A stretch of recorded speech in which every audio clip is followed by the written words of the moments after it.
In California, Sacramento County Sheriff's Deputy Robert French was murdered last week during a gun battle with a convicted felon named Thomas Littlecloud. Now, some in law enforcement in the state say Governor Jerry Brown is in part to blame. The LA Deputy Sheriff's Association and other police unions say that a 2011 law designed to relieve prison overcrowding allowed Littlecloud to keep receiving bail despite multiple violent criminal offenses. Jessica Sloan is the mayor of Mill Valley, California, a very pretty place. She also co-founded the Cut 50 campaign to drastically lower incarceration, and she joins us tonight. Mayor, it's good to see you tonight, and I just want to say that I think this actually is a complicated issue, and I don't think everyone who does something wrong belongs in jail, and I think jail overcrowding is a real thing, and I recognize all of that. But it's got to give you pause. Well, thank you for having me on, Tucker. Well, thank you for coming. So again, I think it's a complex issue, but if law enforcement is saying that laws designed to lessen prison overcrowding are resulting in the murder of law enforcement officials, that's got to give you a reason to stop and assess whether this is achieving what you wanted it to achieve. Listen, I think first I'm glad to hear that you and I have some common ground. And I think it's very important to say that, my heart goes out to the officer's family. I can't imagine the pain that they're going through right now. And the entire police force here in California mourning the death of one of their fellow public safety officers. This is truly a tragedy. I think this is also a real clear sign to us that we need to focus on making sure that our counties, as well as our prisons, have all of the resources that they need to actually rehabilitate people before they let them back out onto the streets.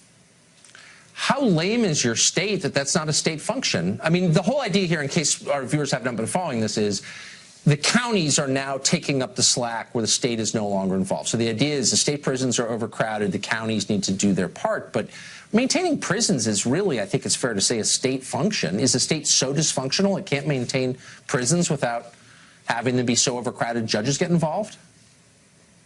Maintaining prisons is absolutely a state function, and I'm sure you know the governor, Jerry Brown, did fight all the way up to the Supreme Court, saying that he didn't want to let anybody out. But the Supreme Court did rule that our prisons were unconstitutionally overcrowded and that they were actually endangering not just the men and women who were housed there, but the correctional guards who were working there as well. So AB 109 was enacted. It was designed to move people from the state prisons into the counties. What's very, very clear from this case and others is that the counties do not have the resources that they need to actually rehabilitate people. There is wonderful programming going on. Well, but, we can get them funding to replicate some of the cognitive behavioral programming that's going on in the prisons that actually makes people think about the criminal behavior they've done and start thinking in more of a pro-societal form.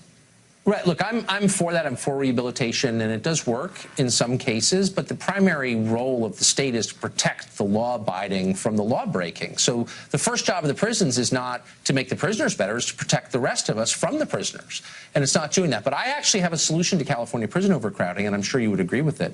A huge percentage of California inmates are foreign nationals. They're from Mexico and Central America. Why not deport them? Well, I wouldn't be so sure that I agree with that there, Tucker. But what I will say is that our prisons are full of people. So if you can't afford, hold on. If you can't afford to keep people in prison, and you can't, and so they're getting out early and murdering cops, why should taxpayers in California take up the slack to house people who shouldn't be here in the first place? I don't understand that. Why is that the obligation of California to house foreign nationals?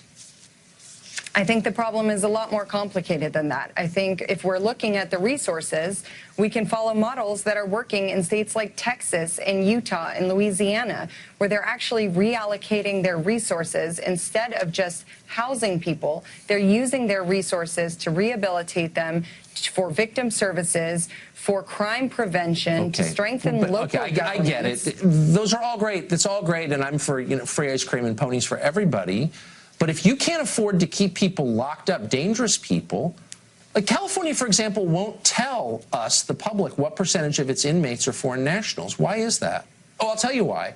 because illegal aliens are a massive political bloc in California, and they've got politicians in their pocket, and they're being protected by politicians. But why shouldn't I, as a native Californian, have a right to know what percentage of the prison population is not American citizens? There are lots of people who are in prison. Some of them are undocumented. Some of them are not. Some of them are U.S. citizens. But I think we need to be using this moment not to focus on the percentage of foreign nationals who are incarcerated in California, but to focus on how we can actually bring people home in a manner that makes our streets safer. No, but okay, I get it. I get it. Hold on. I'm in favor of public why shouldn't safety. I? Let me finish. I am too, but no. But why shouldn't I know that? It's a really simple question. What percentage of the prison population is illegal? Like, why are we paying for them? Just get out of our country. You're illegal already. Like, why shouldn't I be able to know the answer to that question? Why are you hiding the numbers from me? That's a fair question, isn't it? So I don't work for the California Department of Corrections and Rehabilitation, but what I can speak to is the fact that our criminal justice system is failing to actually rehabilitate people. And we know that there are smart solutions out there that are being employed across the country and across the state of California. We have a model prison here, San Quentin prison, where there's rehabilitative programming going on. And I'll tell you something very interesting. You were talking about nonviolent versus violent offenders. I recently learned that of the 700 people who committed violent offenses as youth who have been released in the last 3 years, not a single one of them has gone back for a violent act. In fact, only one of them has gone back at all, and that was for a drug violation. So 700 people who have received rehabilitative programming and cognitive behavioral programming have actually come home and not ended up committing more crimes or creating more victims, but become leaders in their community. Yeah, I don't believe that. I wrote a book on this one. I mean, those numbers are so... That would be the most effective rehabilitation program in the history of the world.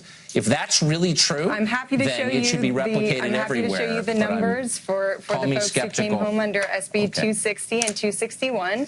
And I'm happy to share with you the data that both conservatives and progressives have adopted if that's true, that shows that programming works. You just solved the age-old question of human sin. I hope you did. Mayor Sloan, thanks for joining us. Appreciate it.